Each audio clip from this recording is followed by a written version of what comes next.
జరిగిన వాస్తవాలన్నీ మీకు అందరికి కన్నీళ్ళు వస్తాయి. నేను చెప్తే బాధలకి జస్ట్ ఒక 4 నిమిషాలు ఉన్న తర్వాత మీరు మొత్తుకోండి. 4 నిమిషాలు నేను చెప్పేది వినండి అందరూ. జస్ట్ తెలంగాణలో పోలీస్ అభ్యర్థుల మరణాలు ఎలా జరుగుతున్నాయో క్లియర్గా చెప్తా. జస్ట్ ఒక్క 4 నిమిషాలు మీరు సైలెంట్గా ఉంటే నేను స్పీచ్ తొందరగా ముగిస్తా. పెద్దలు మాట్లాడాలి. స్టేజ్ మీద ఉన్న పెద్దలకు, స్టేజ్ కింద ఉన్న తెలంగాణ జ్ఞాన జ్యోతులకు, పోరాట యోధులందరికీ పాదాభివందనాలు. తెలంగాణ తెచ్చుకుందే నిధులు, నియామకాలు, నిధుల ద్వారా తెచ్చుకున్నాం. కానీ ఈ కాంగ్రెస్ ప్రభుత్వం వచ్చిన తర్వాత రైతులకు నీళ్లు రాకపోయే, తర్వాత విద్యార్థులకు నియామకాలు రాకపోయే, నిధులు ఎట్టిపోతున్నాయో ఆ దేవుడికే తెలియాలి. ఇప్పుడు పోలీస్ అభ్యర్థులలో చెప్తున్న ఒక స్టోరీ, నారాయణపేటకు చెందిన రమేష్ అనే స్టోరీ. ఇది మళ్ళీ ఒకసారి చెప్తున్నాను నేను, వినండి. మే నెలలో, జూన్ నెలలో తొలకరి జల్లులు పడ్డాయి. తొలకరి జల్లులు పడ్డ తర్వాత ఆయన మన ఇంటి దగ్గర ఉన్న వాళ్ళు కౌలుకి రైతు డబ్బులు చెల్లించాలి కదా. ఆ డబ్బులు చెల్లించడం కోసం తన భార్య మెడలో ఉన్న బంగారు తాడిని బ్యాంకులో తాకట్టు పెట్టి ఆ డబ్బులు తీసుకువచ్చి కొన్ని భూమి తీసుకున్న వ్యక్తికి కట్టి మిగిలిన డబ్బులు విత్తనాలకి దాచుకున్నాడు అనమాట. ఆ దాచుకున్న డబ్బులు ఏం చేసిందంటే జూన్ 2వ తారీఖు 19,000 పోస్టులతో నోటిఫికేషన్ రాబోతుందని సివి ఆనంద్ గారు ఆర్థిక శాఖకి ఆమోదం పొందిందని చెప్పారు. అది చూసిన ఆ తండ్రి ఆ డబ్బులు కొడుకు ఇచ్చి హైదరాబాద్ తోలితే కరెక్ట్ గా హాస్టల్ ఫీజు, కోచింగ్ ఫీజు అన్ని డబ్బులు అయిపోయిన తర్వాత 5,000 పోస్టులకు మాత్రమే ఆర్థిక శాఖ ఆమోదం తెలియదని చావు కబురు చల్లగా చెప్పినప్పుడు ఆ కొడుకు మాకు ఫోన్ చేసి, అన్నా ఇంటి దగ్గర నాన్నకి విత్తనాల డబ్బులు తీసుకొని కోచింగ్కి వచ్చిన కన్న తల్లి ఏమో బంగారు తాడు ప్లేస్ లో పసుపు తాడు కట్టుకొని నిలబడింది, వీడేమో 5,000 పోస్టులు వేస్తా అంటున్నాడు, నా కులానికి 1 పోస్ట్ వస్తుందని చెప్పితే దానికి సమాధానం ఏమని చెప్పాలి? తెలంగాణలో ఎవరిని అడగాలి? ఆ సమాధానం ఎవరిని అడగాలి? ఆ పిల్లగాడి యొక్క గొంతు ఎంత? రేవంత్ రెడ్డి కాదు, 5,000 పోస్టులు నువ్వు ఎలా పంచుతావన్నావో నేను ఇక్కడి నుంచి చెప్తున్నా, వినండి మీరు. సరూర్ నగర్ స్టేడియం నుంచి నువ్వు ఎల్బీ నగర్ స్టేడియంలో అయితే 5,000 నియామక పత్రాలు ఇస్తున్నావు, తలలు లెక్క పెట్టుకుంటున్నావు కదా.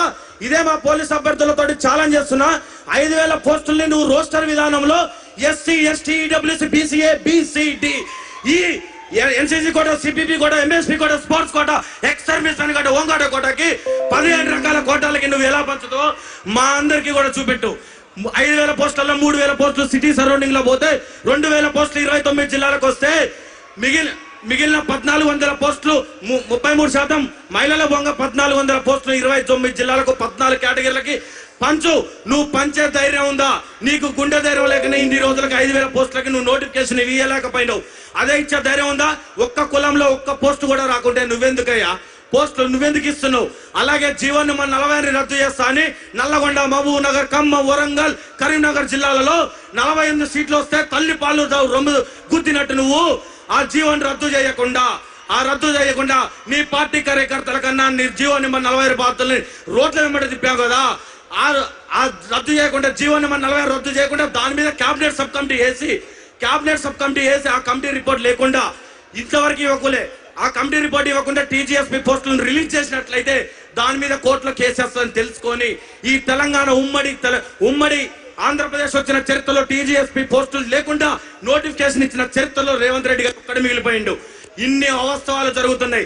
అదే జీవన్ నెంబర్ 46 మీద హైకోర్టులో కేసు నడుస్తున్నప్పుడు రాకేష్ రెడ్డి అన్న మా అందరి దగ్గరికి వచ్చి ఆ రోజు ముఖాల మీద కూర్చొని ఏడుస్తున్న సమయంలో మేము ఓట్లేసిన ఏ నాయకుడు రాలే, మేము ఓటేయని రాకేష్ రెడ్డి అన్న వచ్చే మా కన్నీళ్లు దూర్చాడు. ఇక్కడున్న పోలీస్ అభ్యర్థులందరికీ అది గుర్తుపెట్టుకోవాలి. ఆ రోజు కేటీఆర్ సార్ గారు మాకు ఫోన్ చేసి, బిడ్డ మేము ఆ రోజు తప్పు జరిగింది మా వల్ల తెలుసుకోలేక దాని తర్వాత ఆ కేసుని కూడా సుప్రీంకోర్టు వరకు సార్ తీసుకెళ్లి మనకు సహకరిస్తున్నాడు.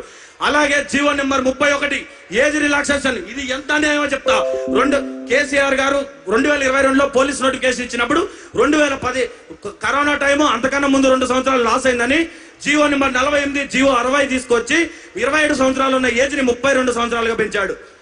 నేను అంతకన్నా గొప్పని కావాలనే ఉద్దేశంతో జీవో 31 తీసుకొచ్చి 32 సంవత్సరాలని 34 తీసుకొచ్చాడు. 2024 ఫిబ్రవరి 7 నుంచి 2026 ఫిబ్రవరి 7 వరకు ఈ 2 సంవత్సరాల కాలంలో పోలీస్ నోటిఫికేషన్ వచ్చిందా? ఆ జీవో చెల్లని జీవో ఒక చరిత్రలో నిలిచిపోయింది. ఏ దరిద్రుడైనా, ఏ మూర్ఖుడైనా ఏజ్ రిలాక్సేషన్ పెంచుతాడు కానీ జీవో అది గ్రహించిన సుధీర్ రెడ్డి గారు మన ఎల్బీ నగర్ శాసనసభ్యులు ఆ జీవోలు ఎవడు చూడాలనుకున్నాడు. కానీ నిరుద్యోగ సమస్యల పైన కొట్లాడే సుధీర్ రెడ్డి అన్నగారు ఆ జీవోని పరిశీలించి వెంటనే ప్రెస్ మీట్ పెట్టడం ద్వారా నైట్కు నైటే జీవో నెంబర్ 87 రిలీజ్ చేసి 34 సంవత్సరాలు ఉన్న దాన్ని 32 సంవత్సరాలు 27 నుంచి 32కు పెంచాడు. అంటే నీ అన్యాయాన్ని ఎవడు ప్రశ్నించలేడా? ప్రశ్నించడానికి వస్తాడు, తరానికి ఖచ్చితంగా ఒకడు ప్రశ్నించేవాడు వస్తాడు. ఆ ప్రశ్నించడానికి వచ్చిన రోజు నీ పార్టీ కూక్కడ వీళ్ళతో సహా పెకిలించకపోతుంది. ఇందివాస్ ఒక్కరోజు దిల్సుఖ్నగర్ వచ్చినా మా పోలీస్ అభ్యర్థుల కష్టాలు తెలుస్తాయి. హాస్టల్లో అన్నం తినలేక సాయిబాబా టెంపుల్ అర్ధాకలతో అలమటిస్తూ స్టడీ హాలల్లో వెన్నుముక అరిగేలాగా కూర్చున్నా నువ్వు 5,000 పోస్టులు వస్తాయని చెప్పిన రోజు మా గుండె పగిలిపోయింది కదా. ఇచ్చిన వినతి పత్రాలు చిత్తు కాగితాల లాగా చెత్త బుట్టలోకి వెళ్తుంటే సమస్యకు పరిష్కారం ఎక్కడ దొరుకుతుంది? ఎవడిని అడిగితే పోలీస్ అభ్యర్థులకు న్యాయం జరుగుతుంది. హోమ్ మినిస్టర్ సీఎం దగ్గర పెట్టుకున్నాడు, బోర్డు డీజీపీ ఆఫీస్ దగ్గర పెట్టుకున్నాడు. మేము చెమట చుక్కలుగా వచ్చిన ఈ తెలంగాణ గ్రామీణ ప్రాంత పోలీస్ అభ్యర్థులు ఎవరి దగ్గరకు వెళ్ళాలి? సీఎంని కలవనిస్తారా? బోర్డులోకి రానిస్తారా? అంటే మేము ఎవరిని అడగలేమని కదా.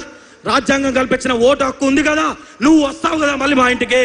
ఆ రోజు నీ పతనం నీకు గోరి కట్టే రోజు దగ్గరలో ఉంది. గుర్తుంచుకో, నువ్వు మమ్మల్ని ఎంత మోసం చేసినావో కడుపులో అదే రగిలిపోతుంది. ఇంకొక చివరిగా ఒక విషయం, కేసీఆర్ గారితో ఎప్పుడు నువ్వు పోల్చుకుంటావు కదా. 5,000 రైతు బంధు ఇస్తాను, నేను 6,000 ఇస్తాను. నేను పింఛన్ 2,000 ఇస్తాంటే 4,000 ఇస్తాను.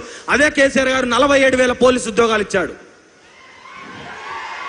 ఇది వాస్తవమా కాదా? పోలీసు అభ్యర్థులందరూ చప్పట్లు కొట్టి చెప్పాలి. 2022 పోలీస్ నోటిఫికేషన్ లో 18,000 పోస్టులతో నోటిఫికేషన్ ఇచ్చినప్పుడు నేను అంతకన్నా గొప్పవాడు కావాలి అనుకుంటే 20,000 పోస్టులతో నోటిఫికేషన్ ఇవ్వాలి. కానీ 5,000 పోస్టులతో నోటిఫికేషన్ ఇస్తే మాటల్లో కాదు, రేవంత్ రెడ్డి గారు చేతుల్లో చెప్పాలి. 18 మంది అమరవీరులు జరిగారు. ఇదే ఇంకొక విషయం, జీవో నెంబర్ 46 కేసు హైకోర్టులో జరుగుతుంది. మేమందరం హైకోర్టుకి ఆటోలో వెళ్తుంటే కోర్టులో కేసు వేసిన వాళ్ళ నాన్న మా అమ్మటి రోజు తిరిగే విద్యార్థి రోజు ఫోన్ చేసి వాళ్ళ నాన్న కేసు ఏమైంది చిన్న మావాడు ఊకే భయపడుతుంది ఇంట్లో అని అడిగితే, కోర్టుకు పోయే క్షణం వల్ల వాళ్ళ నాన్న ఫోన్ చేస్తే, అన్నా నా కొడుకు చచ్చిపోయిండు దినానికి రమ్మని నా తండ్రి చెప్పినప్పుడు గుండెలు రోజు ఇచ్చినాయి కదా ఇక్కడ ఉన్న వాళ్ళే. ఇంకొక విషయం, ఆ రోజు బస్సు యాత్ర కోసం ఇదే ఇంద్రానాయక్ అన్న, ఇదే నవీన్ పట్నాయక్ని, ఇదే శంకర్ని, ఇదే శంభుని, ఇదే చెర్రి ప్రవీణ్ని, ఇదే బుక్యా కుమార్ని నువ్వు గద్దల్లాగా వాడుకున్న రోజు మీకు దేవుళ్ళలాగా కనపడ్డావు. కానీ ఈ రోజు మేము దెయ్యాలలాగా కనపడుతున్నావా? మా యొక్క రక్త చెమట చుక్కలతోటి మీకు కాన్వాయ్ లేని రోజు, మీరు తిరిగిన రోజు మేమేమో ఏం బాధలు పడాలి? ఒక్కరోజు నువ్వు రా,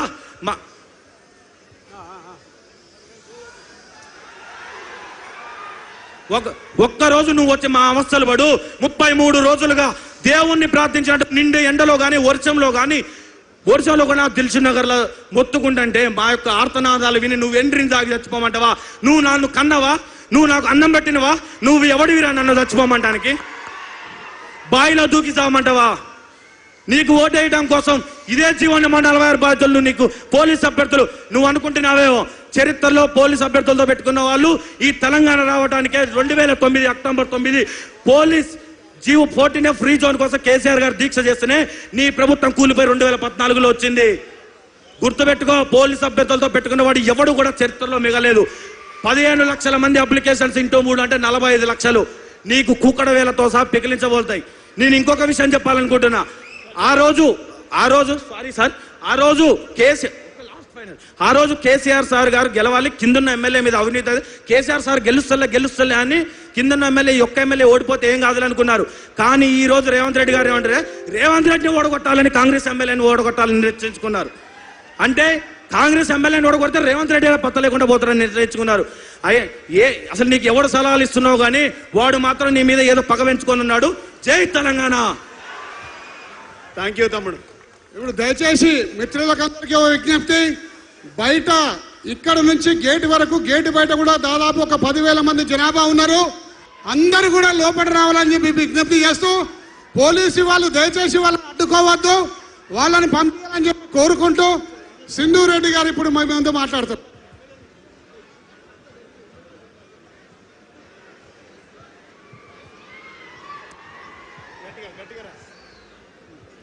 అందరికీ నమస్కారం.